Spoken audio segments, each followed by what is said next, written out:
It was a sweltering afternoon in the heart of our small village in eastern Uganda. The air was thick with dust, and the sun hung heavy in the sky, casting long shadows on the ground. I was only 5 years old, but I remember the day like it was yesterday. My mother, her face twisted with sorrow and something that looked like fear, packed her belongings in a rush. She barely looked at me as she gathered her things, her movements frantic, her breath quickened. I watched her from the corner of the mud hut, my small body crouched low, my heart pounding with a sense of dread I couldn't fully understand. "Mama, where are you going?" I asked, my voice small and trembling. She didn't answer at first. Her eyes darted around the room, avoiding mine. Finally, she turned to me. Her face softened, but there was something distant in her gaze. "Maria, I have to leave," she said quietly. "You'll stay here with your father and someone else who will take care of you." I didn't know what she meant. I didn't understand why she was leaving, or why I couldn't go with her. All I knew was that I was different from other children. I couldn't run and play like they did. My legs were weak and they trembled when I tried to walk. My father's family whispered that I was cursed, that my disability was a sign of bad luck brought upon our family by something dark and sinister. As I watched my mother leave, tears streaming down my face, I felt a deep, aching loneliness settle in my chest. But what I didn't know was that her departure would mark the beginning of a new chapter in my life, a chapter filled with love, strength, and the most unexpected hero I would ever know. My mother's departure was swift and unceremonious. She left without a backward glance, leaving me in the care of my father, a man I barely knew. My father, a quiet and reserved man, seemed as lost as I was. He didn't know how to care for a child like me, a child who needed more attention, more love, more everything. The village women whispered among themselves, casting pitying glances in my direction. They said that my mother had left because she couldn't bear the burden of a cursed child. They said she had gone to start a new life, free from the shame of having a disabled daughter. I didn't know what to believe. All I knew was that she was gone, and I was alone. My father tried his best, but he was overwhelmed. He had to work long hours in the fields to provide for us, and there was little time left for me.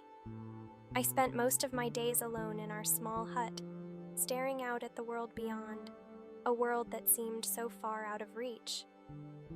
It was a few months after my mother left that my stepmother, Grace, came into our lives. I remember the first time I saw her. She was tall and slender, with skin the color of rich mahogany and eyes that sparkled with kindness.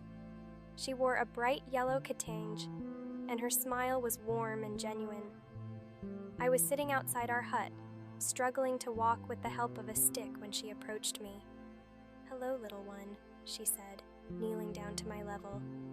"What's your name?" "Maria," I whispered, too shy to meet her gaze. "Well, Maria, it's very nice to meet you. My name is Grace, and I'm going to be living here with you and your father," she said, her voice gentle and soothing. I didn't know what to make of her. I had never met anyone like her before. She wasn't like the other women in the village who looked at me with pity or fear. There was something different about Grace, something that made me feel safe. Over the next few days, Grace settled into our home.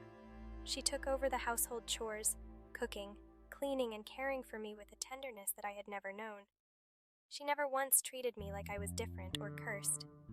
Instead, she treated me like a normal child, with the same love and care she would have given to her own. As the days turned into weeks and weeks into months, Grace and I grew closer. She became more than just my stepmother. She became my confidant, my friend, and my protector. She spent hours with me every day, helping me to walk, telling me stories, and teaching me about the world beyond our village. "Maria, you are strong, and you are capable of great things," she would say to me, her voice full of conviction. "Your legs may be weak, but your heart and mind are powerful. Don't ever let anyone tell you otherwise." Grace's words gave me hope, and her actions gave me strength. She fought for me when others in the village said I was cursed. She stood by my side when my father's family wanted to send me away to live with distant relatives. She believed in me when no one else did, and slowly, I began to believe in myself. With Grace's encouragement, I started attending the local school. It wasn't easy. The school was far from our home, and walking there on my weak legs was a daily struggle. But Grace was always there to support me.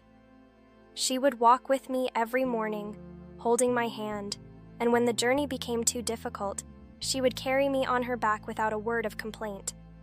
At school, the other children were curious about me. Some of them were kind, but others were cruel, teasing me for my disability. It hurt, but Grace's words echoed in my mind. "You are strong, Maria. Don't let anyone tell you otherwise." So, I pushed forward. I studied hard, determined to prove to myself and everyone else that I was just as capable as any other child. And slowly, I began to excel. My teachers noticed my determination and intelligence, and soon I was at the top of my class. As the years passed, I continued to thrive under Grace's care. She nurtured my dreams and encouraged me to pursue my education. She knew that I had the potential to achieve great things, and she made sure that I never lost sight of that. When I expressed my desire to become a doctor, Grace was overjoyed. "You have the heart of a healer, Maria," she said, her eyes shining with pride. "You will make a wonderful doctor, and you will help so many people." With Grace's unwavering support, I applied to a prestigious medical school in the city. It was a daunting challenge, but I was determined to succeed, and I did. I was accepted into the program, and I began my journey to becoming a doctor. It wasn't easy. The coursework was rigorous, and the demands were high. But every time I felt like giving up, I thought of Grace and all that she had done for me.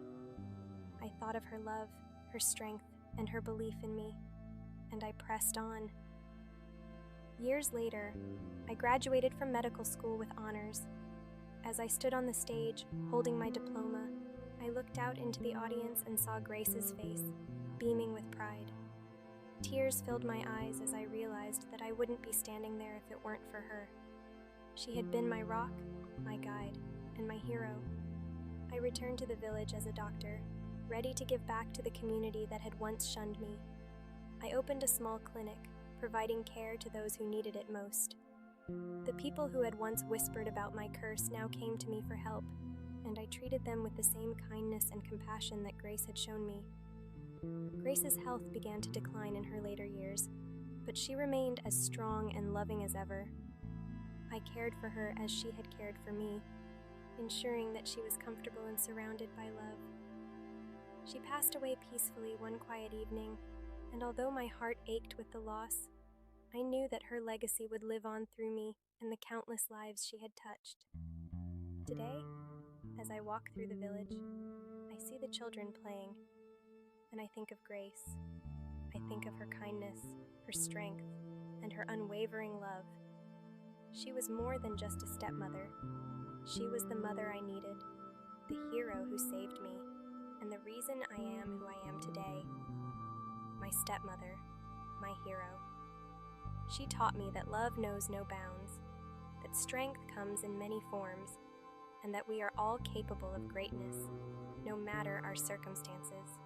And for that, I will be forever grateful.